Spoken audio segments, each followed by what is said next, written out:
สวัสดีครับเราก็มาพบกันอีกเช่นเคยนะครับกับเกม Zone Night Prequel สำหรับคลิปวิดีโอนี้นะครับก็เป็นคลิปในการแนะนำบิลด์อาชีพคนปืนใหญ่ในฉบับสมบูรณ์แล้วนะครับก็ใช้เวลาในการทำค่อนข้างที่จะนานอยู่เหมือนกันนะครับเพราะว่าอุปกรณ์ต่างๆนั้นนะครับหาค่อนข้างที่จะยากแล้วก็ทำการอัปเกรดอุปกรณ์นั้นก็ยากเช่นกันนะครับดังนั้นนะครับมันก็จึงต้องใช้เวลานะครับในการฟาร์มค่อนข้างที่จะนานแล้วก็เยอะอยู่เหมือนกันครับกว่าที่จะได้อุปกรณ์แต่ละชิ้นมาให้สมบูรณ์นะครับแล้วก็ได้ออปชันนะครับตามที่เราต้องการแต่ของที่ทำในตอนนี้นะครับก็อาจจะสามารถดัดแปลงได้อยู่เป็นบางชิ้นนะครับก็ยังไม่สุดเท่าไหร่ถ้าต้องการที่จะให้ไปสุดกว่านี้อาจจะต้องใช้เวลาในการทำค่อนข้างที่จะนานขึ้นไปอีกนะครับแต่ว่าโดยคร่าวๆแล้วนะครับอุปกรณ์แค่นี้นะครับก็สามารถผ่านคอนเทนต์ได้ทุกคอนเทนต์นะครับในเกมและในการเทสดาเมจนั้นนะครับผมทำดาเมจได้ที่ประมาณนะครับ 7,000 กว่าบีนะครับก็ถือว่ายังไม่ค่อยแรงเหมือนคนอื่นเขาเท่าไหร่นะครับแต่ก็สามารถผ่านหอวาได้ถึงชั้นที่ 1,000 เรียบร้อยแล้วนะครับยังไงนะครับเดี๋ยวเราไปรับชมวิธีการบิวตัวละครได้เลยนะครับในส่วนแรกเลยนะครับเดี๋ยวเรามาดูของสวมใส่กันเลยดีกว่านะครับสำหรับในของสวมใส่นี่ครับผมทำเป็นบวก 7 ทั้งหมดแล้วนะครับเราจะมาเริ่มอันแรกกันที่ฟันเฟืองเลยนะครับอันนี้ก็จะใช้เป็นฟันเฟืองโคโนล็อกนะครับเป็นไอเทมที่บวก 7นะครับได้จากการอัปเกรดนะครับอัปเกรดจากระดับโบราณนะครับมาเป็นระดับสีลุ้งหรือระดับเตรียมนะครับสำหรับในส่วนของฟันเฟืองตรงนี้นะครับเราสามารถใช้วิธีการอัปเกรดแทนได้นะครับเพราะว่าการดรอปนั้นอาจจะยากเกินไปนะครับที่จะดรอปมาได้บวก 7เลยดังนั้นเราจะใช้วิธีในการบวก4นะครับแล้วเลื่อนไปบวก 7เอาในส่วนการเลื่อนระดับนั้นก็สอนไปในคลิปที่แล้วนะครับ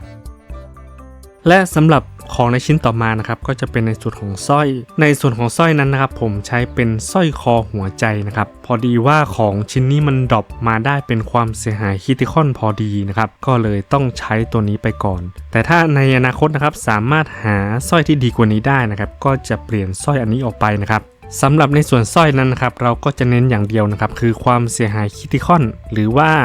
ถ้าใครมีเปอร์เซ็นต์คริติคอลมาสัก 10% นะครับ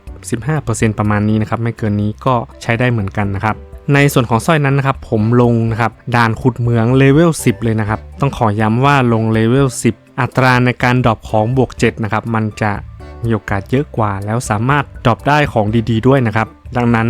แนะนำนะครับถ้าเป็นไปได้ถ้าสามารถลงได้นะครับลงเลเวล 10นะครับและในส่วนของการหลอมนั้นนะครับก็หลอมความเสียหายคริติคอลครับล้วนเลยนะครับอย่างเดียวไปเลยและชิ้นต่อมานะครับก็จะเป็นส่วนแหวนนะครับชิ้นต่อมาเป็นส่วนแหวนของอัลฟาเยตินะครับจะเป็นแหวนของบอสจะหาได้จากการคราฟนะครับอันนี้ก็หายากเช่นกันครับกว่าจะคราฟแล้วได้บวก 7มาก็ยากอยู่เหมือนกันครับถ้าเราคราฟมาได้แบบธรรมดาหรือว่าได้แบบโบราณมาก็ไม่เอานะครับผมจะคราฟให้ได้บวก 7เลยทีเดียวมันมีโอกาสที่จะได้ด้วยนะครับแล้วก็คราฟแล้วต้องมาลุ้นอีกทีว่ามันจะได้ความเสียหายคริติคอลหรือไม่ด้วยนะครับถ้าได้ความเสียหายคริติคอลเราค่อยไปรีหาเปอร์เซ็นต์คริติคอลทีหลังก็จะได้มาเป็นแหวนแบบนี้นะครับอันนี้คือกว่าจะหาได้ทำการคราฟประมาณ30วงได้นะครับประมาณนั้นแล้วเราก็มาทำการหลอมอีกทีนึงนะครับให้ได้ความเสียหายคริติคอลแล้วก็อาจจะบวกเปอร์เซ็นต์คีย์ไปนิดนึงนะครับเพราะว่าถ้าเราขาดเปอร์เซ็นต์คีย์ไม่เยอะก็บวกไปสัก10กว่าเปอร์เซ็นต์ก็พอแล้วและของชิ้นต่อมานะครับก็จะเป็นส่วนรองเท้จะเป็นรองเท้าของนักรบอีบอนนะครับอันนี้เราจะเอาไว้ตีบอสโดยเฉพาะนะครับสำหรับรองเท้าตัวนี้เพราะว่าในช่วงหลังๆนะครับบอสค่อนข้างที่จะถึกนะครับแล้วตีไม่ค่อยเข้าดังนั้นถ้าหากเราต้องการดันหอวานะครับหรือว่าทำการเล่นในโหมดของการตีบอสนะครับรองเท้าชิ้นนี้นี่เหมาะสำหรับการตีบอสเป็นอย่างยิ่งเลยนะครับดังนั้นผมจะเปลี่ยนนะครับมาใช้เป็นรองเท้านักรบอีบอนอันนี้นะครับสำหรับในส่วนรองเท้านั้นนะครับถ้าให้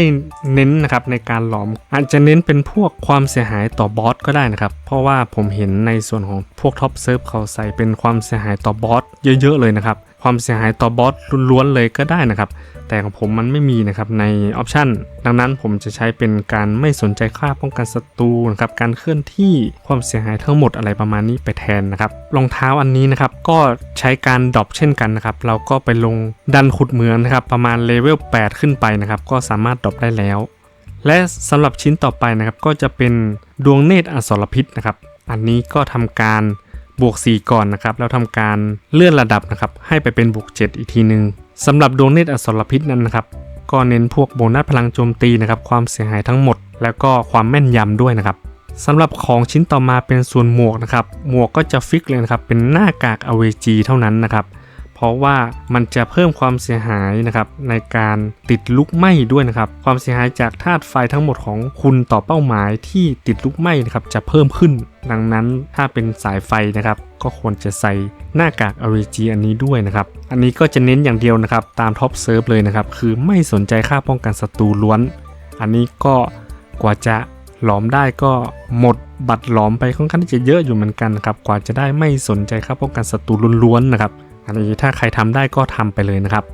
ของชิ้นต่อมานะครับก็จะเป็นส่วนเสื้อนะครับเสื้อจะเป็นตู้เสื้อผ้าต้องมนตู้เสื้อผ้าต้องมนนะครับอันนี้ก็สามารถหาได้นะครับประมาณชั้นที่8ขึ้นไปนะครับของดันขุดเหมืองถ้าอยากให้ดรอปเยอะๆเลยนะครับก็ชั้นที่10นะครับดรอปเยอะมากอันนี้ก็จะเน้นพวกความต้านทานธาตุนะครับความต้านทานธรรมชาติโอกาสหลบหลีกนะครับประมาณนี้นะครับส่วนเสื้อนี่ไม่เท่าไหร่นะครับเราเน้นสแต็กในส่วนไหนก็ได้และอันสุดท้ายนะครับก็เป็นอาวุธประจำตัวของอาชีพนี้นะครับในส่วนอาวุธนี้นะครับจะเป็นของชิ้นแรกเลยนะครับที่เราควรจะหาให้ได้นะครับเพราะว่าลงดันขุดเหมืองเลเวล1ก็เจอแล้วนะครับไม่ต้องลงไปชั้นสูงๆก็ได้หรือว่าถ้าเราอยากต้องการที่จะให้มันดรอปบวก7ไปเลยนะครับก็ลงดันขุดเหมืองเลเวล8ขึ้นไปนะครับก็ดรอปแทบจะเอาไปย่อยทิ้งเลยนะครับดรอปเยอะมากและในส่วนของอาวุธนั้นนะครับการเน้นๆเลยนะครับในการหลอมนั้นควรจะเป็นความเสียหายต่อเนื่องเพราะว่าการใช้สกิลดาเมจของอาชีพนี้นะครับมันจะอ้างอิงความเสียหายต่อเนื่องด้วยนะครับดังนั้นในส่วนของอาวุธเราจะเน้นในการหลอมเป็นความเสียหายต่อเนื่องทั้งหมดเลยและในส่วนทั้งหมดนี้นะครับก็เป็นของสวมใส่นะครับของอาชีพนี้และในส่วนต่อไปนะครับเรามาดูผูกชะตานะครับตรงด้านล่างตรงนี้นะครับตรงนี้จะเป็นผูกชะตานะครับหรือว่าพันธะนั่นเองนะครับที่เราเข้าใจกันผมจะให้ดูในส่วนแรกนะครับพื้นฐานตรงนี้นะครับในส่วนพื้นฐานของผมนั้นนะครับจะมีประมาณนี้นะครับเราก็จะใส่พวกพื้นฐานให้ได้ตามนี้นะครับส่วนอันที่2เป็นขั้นสูงนะครับขั้นสูงก็ใช้เป็นอันนี้พวกไร่ออโต้นะครับมันจะอยู่ในขั้นสูงเราก็หาไร่ออโต้2อันนะครับให้อยู่ในขั้นสูงนอกนั้นก็ใส่อะไรก็ได้นะครับตามที่พันธะของตัวนี้กำหนดไว้นะครับจะสลับที่กันก็ได้ไม่ต้องเหมือนผมก็ได้นะครับแต่ขอให้มีพวกนี้นะครับแล้วก็สุดท้ายนะครับขั้นเทพจะเป็นในส่วนของอุปกรณ์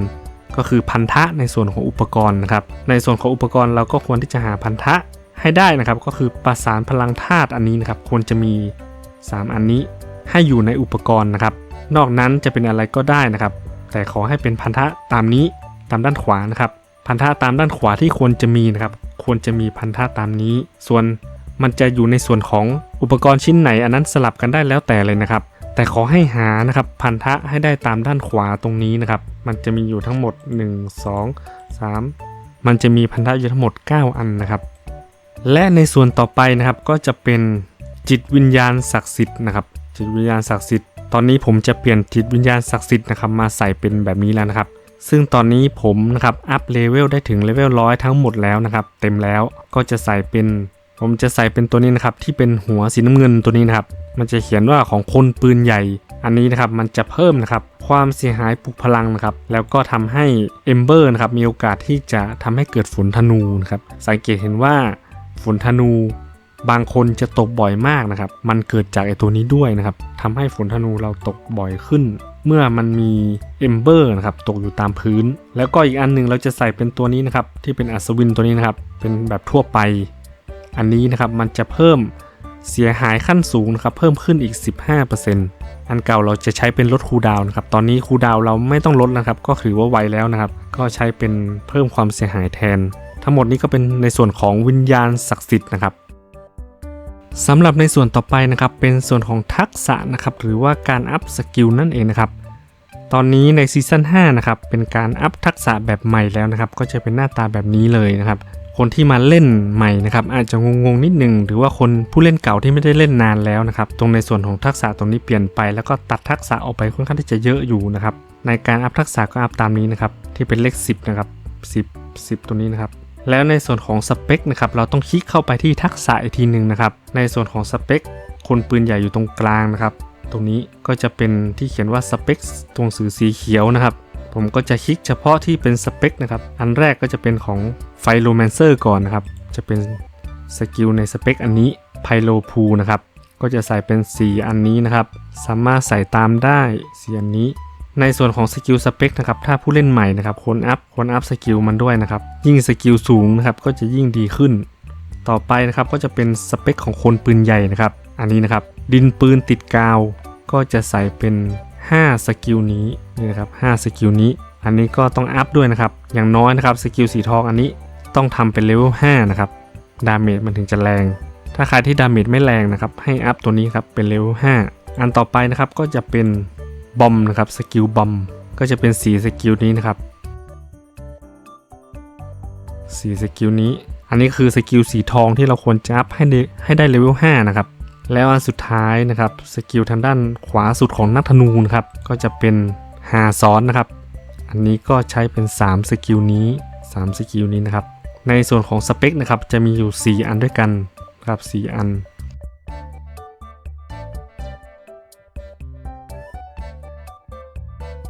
ต่อไปในส่วนของปุ่มลัด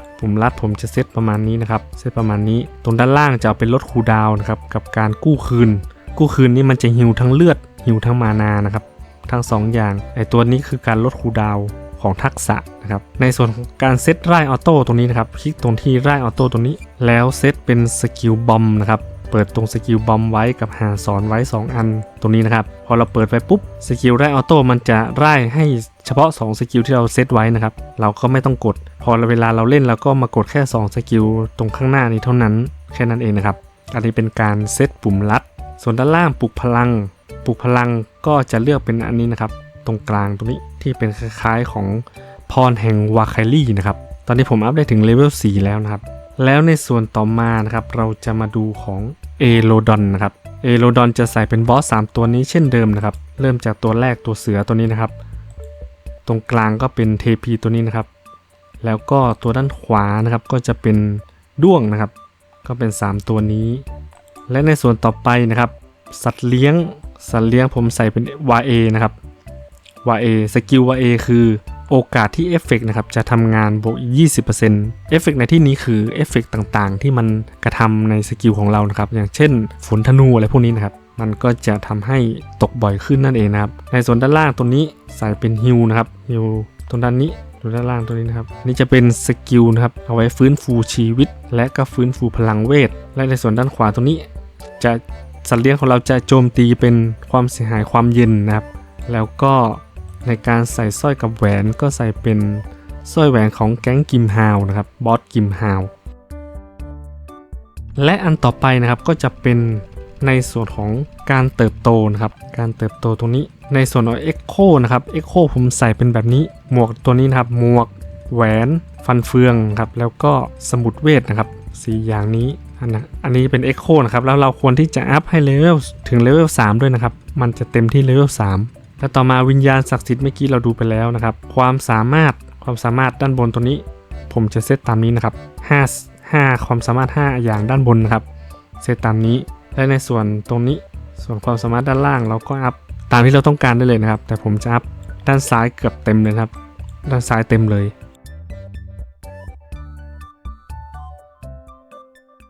อัพทั้งหมดนะครับด้านซ้ายอัพทั้งหมดส่วนด้านขวาพลังชีวิตไม่ได้อัพนะครับ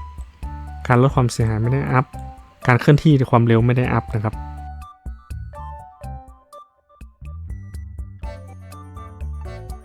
และสำหรับตัวละครนี้นะครับในบิลนี้นะครับสามารถดันหอวานะครับได้ไปจนถึงนะครับชั้นที่ 1000 นะครับเป็นที่เรียบร้อยแล้วนะครับแต่ว่าถ้าจะไปถึงชั้น Infinity นั้นนะครับเขาจะบอกว่าจะต้องเคลียร์ชั้นที่ 1000 นะครับภายใน120 วินาทีประมาณก็คือตีประมาณ2นาทีซึ่งถือว่าไวมากนะครับผมผ่านชั้นที่ 1000 นี่ประมาณ3นาทีกว่าเลยนะครับเอาเท่านี้ก็เพียงพอแล้วนะครับในการผ่านคอนเทนต์การดันหอวาครับได้ถึงชั้นที่ 1000 สิ่งที่จะต้องทำต่อไปก็คือดันดาวนะครับดันดาวของดันเจียนบอสอันนี้นะครับให้ได้ถึง120นะครับอันนี้ก็จะเป็นลำดับต่อไปนะครับที่จะต้องทำสำหรับในบิลนี้นะครับก็หวังว่านะครับจะมีประโยชน์นะครับต่อเพื่อนๆนะครับไม่มากก็น้อยนะครับก็นำไว้เป็นตัวอย่างนะครับในการนำไปพัฒนาครับต่อยอดให้กับตัวละครของเพื่อนๆต่อไปนะครับก็ใช้เป็นแนวทางได้นะครับ สำหรับคลิปต่อๆไปนะครับก็จะทำแนวทางนะครับในการหาอุปกรณ์นะครับไอเทมต่างๆว่าในดันเจียนตรงไหนนะครับมีอุปกรณ์ไอเทมอะไรกันบ้างนะครับเดี๋ยวก็จะทยอยทำคลิปให้นะครับและสำหรับใน